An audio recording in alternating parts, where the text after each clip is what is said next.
আজ শুক্রবার, রমজানের প্রথম জুম্মা মুবারক। 2 রাকাত নামাজ পড়ুন, মনের আশা পূরণ হবে। প্রিয় ইমানদার ভাই ও বোনেরা, আমরা পেয়ে গেছি পবিত্র মাহে রমাদান, আর আজ সেই বরকতময় মাসের প্রথম জুমা। ভাবুন তো, রমজান মাস, তার উপর জুমার দিন। কত বড় নিয়ামত, কত বড় সুযোগ। আজকের এই ভিডিওতে আমি আপনাদের জানাবো একটি গুরুত্বপূর্ণ আমল সম্পর্কে। সেটি হচ্ছে 2 রাকাত নফল নামাজ, দোয়া এবং কিছু বিশেষ করণীয় সম্পর্কে, যার মাধ্যমে আমরা আল্লাহর রহমত লাভ করতে পারি এবং আমাদের মনের আশা পূরণের জন্য আল্লাহর দরবারে কাঁদতে পারি। তাই ভিডিওটি শেষ পর্যন্ত দেখবেন, কারণ শেষে থাকছে খুব গুরুত্বপূর্ণ একটি সতর্কবার্তা। প্রিয় দর্শক, প্রথমে আমাদেরকে জানতে হবে রমজান মাসের মর্যাদা সম্পর্কে। রমজান মাস হলো বরকতময় মাস, মাগফিরাতের মাস, জাহান্নাম থেকে মুক্তির মাস। এই মাসে নাজিল হয়েছে মহাগ্রন্থ আল কুরআন। আল্লাহ তাআলা সূরা বাকারার 185 নম্বর আয়াতে বলেন, রমজান মাস যাতে নাজিল হয়েছে কুরআন, যা মানুষের জন্য হিদায়াত। এই মাসে একটি ফরজ আমলের সওয়াব 70 গুণ পর্যন্ত বৃদ্ধি করা হয়। নফল আমলও ফরজের সমান সওয়াব পেতে পারে। প্রিয় দর্শক, জুমার দিন সপ্তাহের সেরা দিন। এই দিনে হযরত আদম আলাইহিস সালামকে সৃষ্টি করেছেন এবং এই দিনেই কিয়ামত সংঘটিত হবে। রাসূলুল্লাহ সাল্লাল্লাহু আলাইহি সাল্লাম বলেছেন, জুমার দিনে এমন একটি সময় আছে যখন কোনো মুসলিম আল্লাহর কাছে দোয়া করলে আল্লাহ তা কবুল করেন। এই হাদিসটি বর্ণিত হয়েছে সহিহ বুখারী এবং সহিহ মুসলিম শরীফে। তাহলে ভাবুন, রমজান প্লাস জুমা, কত বড় সুযোগ আমাদের জন্য। তো প্রিয় দর্শক, অনেকেই বলেন রমজানের প্রথম জুমায় 2 রাকাত নফল নামাজ পড়লে সব আশা পূরণ হয়।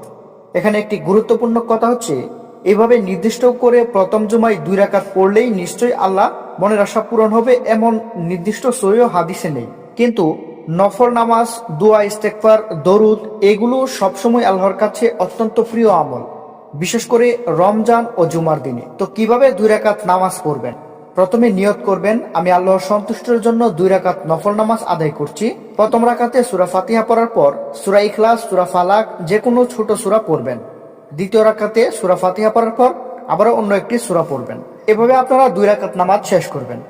নামাজ শেষ করে সালাম ফিরিয়ে মনোযোগ দিয়ে দোয়া শুরু করবেন। নামাজের পরে আস্তাগফিরুল্লাহ 3 বার, 10 বার দরুদ শরীফ, আল্লাহর সুন্দর নাম ধরে দোয়া করুন, যেমন ইয়া রহমান, ইয়া রহিম, ইয়া রাজ্জাক, এবং নিজের প্রয়োজনের কথা বলুন। জিকির, চাকরি, সন্তান, বিয়ে, ঋণ মুক্তি, অসুস্থতা, যা দরকার সব বলুন। কাঁদতে পারলে কাঁদুন, কারণ আল্লাহ ভাঙ্গা হৃদয়ে দোয়া ফিরিয়ে দেন না। জুমার দিনে বিশেষ একটি সময় আছে। অনেক আলেম বলেন, আসর নামাজের পর থেকে মাগরিব পর্যন্ত সময় দোয়া কবুলের বিশেষ মুহূর্ত। তাই এই সময় বেশি বেশি দোয়া করুন, বেশি বেশি কোরআন তিলাওয়াত করুন, দান সদকা করুন, আত্মীয়তার সম্পর্ক বজায় রাখুন, গীবত, মিথ্যা, খারাপ কাজ থেকে দূরে থাকুন। রমজান শুধু ক্ষুধা ও পিপাসার নাম নয়, এটি আত্মশুদ্ধির মাস। তো প্রিয় ভাই ও বোনেরা, আজকের এই রমজানের প্রথম জুম্মা হয়তো আমাদের জীবনের শেষ প্রথম জুম্মা হতে পারে। আমরা জানি না আগামী বছর আমরা থাকবো কিনা।